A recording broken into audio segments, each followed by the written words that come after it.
पुराने ज़माने की एक कहानी। एक प्रदेश में एक व्यापारी ने प्रेम विवाह किया। हालांकि तब प्रेम विवाह करना कोई छोटी या आम बात नहीं थी, लेकिन फिर भी व्यापारी और उसकी प्रेमिका, जो अब उसकी धर्मपत्नी बन चुकी थी, उनका सच्चा प्रेम देखकर लोगों ने उन्हें स्वीकार कर लिया और लोग उनसे प्यार की मिसाल देने लगे। वे दोनों भी अपने प्यार से भरी नए संसार में काफ़ी खुश थे। लोग ये देखकर हैरान रह जाते कि उन दोनों में कभी किसी वस्तु या विषय को लेकर कभी झगड़े नहीं होते थे। व्यापारी और उसकी पत्नी ने अपनी प्यार की रोशनी सदा रोशन रहे, इसलिए एक नियम बनाया था। उन दिनों लोग रात को छतों पर मशाल जलाया करते थे, ताकि घर आंगन में उजाला रहे और सोने के समय उन्हें बुझा देते। प्रेमी जोड़े ने तय किया था कि वे जब तक साथ रहेंगे तब तक उनके घर की मशाल जलती रहेगी। अब रात होते ही पूरे प्रदेश में अंधेरा हो जाता, लेकिन एकमात्र इस व्यापारी का घर रोशनी से जगमगाता। इस प्रदेश का राजा एक बड़े से महल में रहता था। हर रात को सोने से पहले वो अपनी रानी के साथ महल के छत पर जाकर आसमान के नज़ारे देखता था। एक बार जब राजा अपनी रानी के साथ छत पर चांद सितारे देख रहा था, तब दोनों की नज़र व्यापारी के जगमगाते घर पर पड़ी। राजा और रानी दोनों ही उसके बारे में चर्चा करने लगे। राजा ने कहा, इस प्रेमी जोड़े में पति समझदार है, इसलिए उनका साथ अच्छे से चल रहा है। रानी राजा से सहमत नहीं थी। रानी का कहना था, जरूर पत्नी ही ज़्यादा समझदार होगी और वह पति के और उसके घरवालों के गलतियों को नज़रअंदाज कर देती होगी। इसके बिना उनके परिवार का इतने अच्छे से चलना संभव नहीं है। राजा रानी की चर्चा बहस में और फिर बाद में झगड़े में बदल गई। अंत में राजा ने कहा कि हम क्यों झगड़ा करें, एक काम करते हैं, उनकी परीक्षा लेते हैं और देखते हैं कौन ज़्यादा समझदार है। रानी को भी यह सुझाव पसंद आया। राजा ने उनकी परीक्षा लेने के लिए एक योजना रानी को बताई। अगले दिन योजना के मुताबिक रानी ने व्यापारी के घर एक स्त्री को भेजा। वह स्त्री व्यापारी के पास गई और उससे बोली, मैं तुम्हारे लिए रानी का एक संदेश लेकर आई हूँ। वो स्त्री संकोच करते हुए व्यापारी से बोली कि रानी को तुम बहुत पसंद आ गए हो। अगर तुम अपनी पत्नी को छोड़ दो या उसकी हत्या कर दो, रानी तुमसे शादी करने के लिए तैयार है। महिला की बात सुनकर व्यापारी ने गुस्सा आ गया, लेकिन उसने अपने गुस्से पर काबू रखते हुए उस महिला से कहा कि ऐसी 1000 रानियां भी आ जाएंगी, तब भी मैं अपनी पत्नी को धोखा नहीं देने वाला हूँ। तुम मेरी तरफ से रानी से माफ़ी मांग लेना और कहना ऐसा प्रस्ताव दोबारा ना भेजे। उस स्त्री ने व्यापारी ने जो कहा था वह बात राजा और रानी को जाकर बता दी। व्यापारी का ऐसा जवाब सुनकर राजा खुश हो गया, क्योंकि राजा जैसा सोचता था व्यापारी उतना ही समझदार निकला।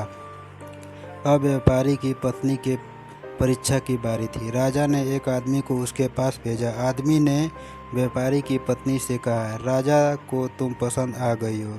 राजा ने कहा है, अगर तुम अपने पति को मार देती हो तो वो तुम्हें उनकी रानी बना लेंगे। आदमी की बातें सुनकर पहले तो व्यापारी की पत्नी कुछ भी नहीं बोली। जब आदमी वहाँ से जाने लगा, तब पीछे से व्यापारी की पत्नी ने कहा कि आज रात को जब मशाल बुझ जाएगी तो समझ लेना कि मैंने अपने पति की हत्या कर दी है। राजा के आदमी ने इस घटना का वर्णन राजा और रानी के सामने जाकर किया। राजा को व्यापारी की पत्नी पर काफ़ी गुस्सा आया, लेकिन रानी ने राजा से कहा कि वह सिर्फ ऐसा कह सकती है, कर नहीं सकती। आखिर वह उसकी पत्नी है और प्रेमिका भी। राजा ने तय किया कि व्यापारी को खतरे में नहीं डालना चाहिए, इसलिए राजा ने अपने कुछ सिपाहियों को आदेश देकर उसके घर के पास खड़ा कर रहने के लिए कहा। राजा ने उनको समझाया कि जैसे ही व्यापारी के घर की मशाल बुझे तो तुरंत उसके घर में घुस जाना और व्यापारी को बचा लेना। रात होते ही राजा और रानी अपने महल के छत पर आकर व्यापारी के घर की तरफ देखने लगे। आधी रात हो गई, लेकिन कुछ भी नहीं हुआ।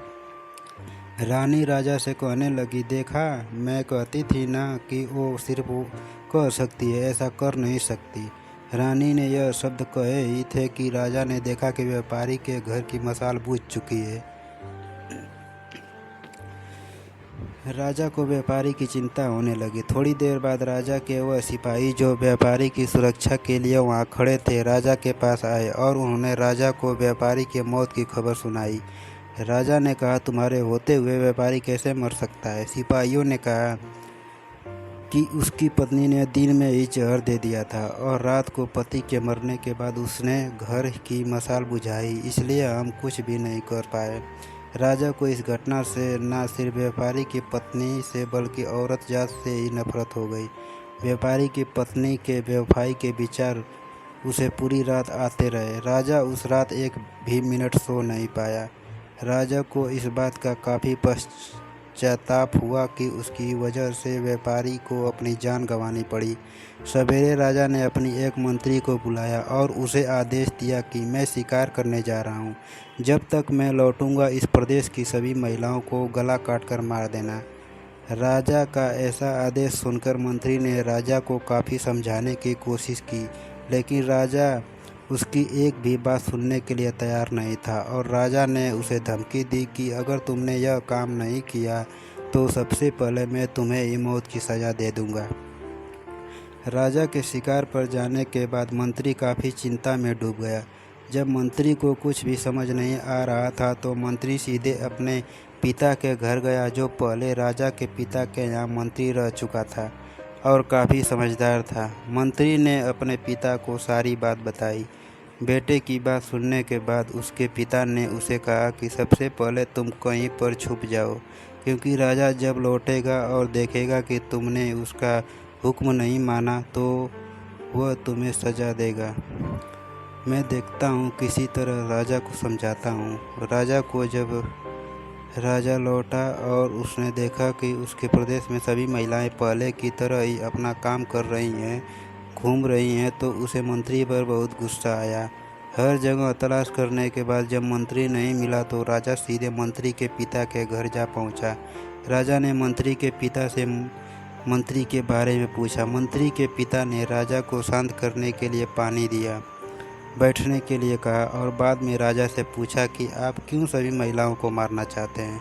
राजा ने व्यापारी वाली पूरी कहानी मंत्री के पिता को बताई। मंत्री के पिता ने राजा से कहा कि आपने जो फैसला किया है मैं उसे सही या गलत नहीं बता रहा हूँ, लेकिन मैं जो एक छोटी सी कहानी जो मैं जब मंत्री था तब मेरे साथ घटित हुई है वह मैं आपको सुनाता हूँ। उसे सुनने के बाद आप जो फैसला करेंगे वह हम सब मान लेंगे। मंत्री के पिता ने कहा, एक दिन मैं जंगल से गुजर रहा था। अचानक एक नकाबपोश घोड़े पर सवार होकर आया और मुझे बंदी बनाकर घसीटते हुए कब्रिस्तान लेकर गया। वह मुझे एक कब्र के पास लेकर आया। वहाँ पर पहले से एक कब्र खोदी हुई थी और एक सर कटा आदमी उस कब्र में था। उस नकाबपोश ने मुझे उस कब्र में मिट्टी डालने के लिए कहा। जब मैंने कब्र को पूरी तरह मिट्टी से ढक दिया तब उसने मुझे बाजू में एक और कब्र खोदने के लिए कहा। मुझे लगा यह दूसरी कब्र मेरे लिए ही खोदी जा रही है। कब्र पूरी तरह तैयार होने के बाद उस नकाबपोश ने अपने चेहरे से नकाब हटाया तो मैं देखकर चौंक गया, क्योंकि वह एक सुंदर महिला थी। उसने मुझे कहा कि तुम डरो मत, यह कब्र तुम्हारे लिए नहीं है बल्कि यह कब्र मेरे खुद के लिए है। अभी अभी जो तुमने इस सर कटे आदमी को दफन किया है वह एक राजकुमार है जिसने मुझे पाने के लिए मेरे पति की हत्या कर दी और मैंने बदला लेने के लिए उसे मार दिया। मैं अपने पति से बहुत ज़्यादा प्यार करती हूँ, इसलिए मैं इस जन्म में ज़िंदा नहीं रहना चाहती और उसके कब्र के बाजू में मर कर दफन होना चाहती हूँ ताकि अगले जन्म में फिर से उनसे मिल सकूँ। इतना कहकर उस महिला ने अपनी गर्दन पर चाकू रखकर गर्दन काट ली और उस कब्र में गिर पड़ी।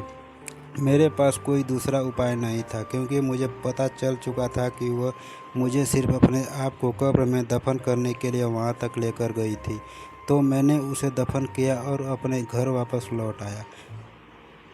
महाराज, आपने जिस घटना को देखा है उसमें एक महिला ने धोखाबाजी की है, लेकिन मैंने जो कहानी सुनाई है, मैंने जिस घटना को अनुभव किया है उसमें एक महिला ने अपने पति के प्यार में अपनी जान दे दी।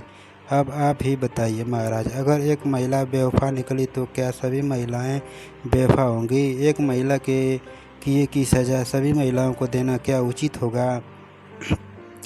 राजा को बूढ़े मंत्री की बात अच्छी तरह से समझ में आ गई और उसने सभी महिलाओं को मारने का ख्याल अपने मन से निकाल दिया।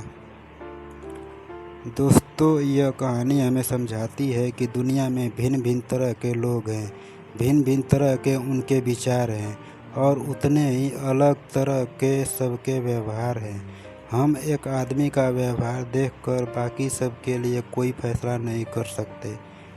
आज के दौर में यह बात बहुत अच्छी तरह से सबको समझनी चाहिए, क्योंकि आजकल ऐसा होता है कि जब कोई प्यार में धोखा खाता है तो वह सभी औरतों को या फिर सभी पुरुषों को नफरत की दृष्टि से देखने लगते हैं, सभी को एक ही तराजू में तोलने लगते हैं।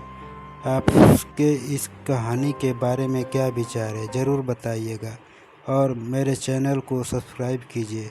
धन्यवाद।